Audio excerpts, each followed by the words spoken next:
April 26th, Janet Napolitano, head of Homeland Security. The Department of Health and Human Services will declare today a public health emergency in the United States.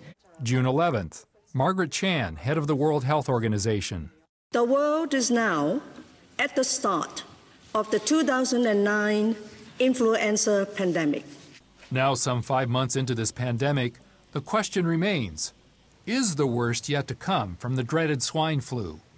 Latest government estimates show that since April, this flu strain has struck 22 million Americans, with 100,000 being hospitalized.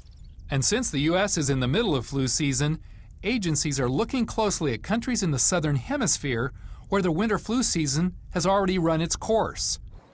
In countries like Australia and those in South America, there were indeed extra hospitalizations and doctor visits, but hardly a portrait of widespread national emergencies. The report also found, in countries with relevant statistics, Argentina and New Zealand, deaths from all flu strains were 85% lower than the country's average flu mortality. The reason appears to be that most of the infections were from H1N1, which was much less serious than the usual viral strains. U.S. health officials have recalculated flu death estimates. They now say more than 4,000 have died this flu season. Critics say it's not right to blame all those deaths on H1N1 when the predominant killer really is pneumonia.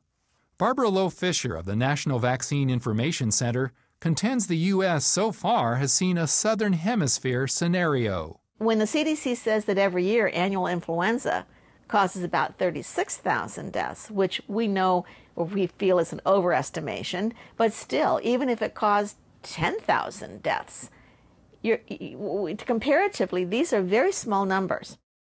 If the swine flu vaccine is effective and the virus doesn't change, the U.S. could face a flu season much less serious than expected. Galen Tethrow, CBN News.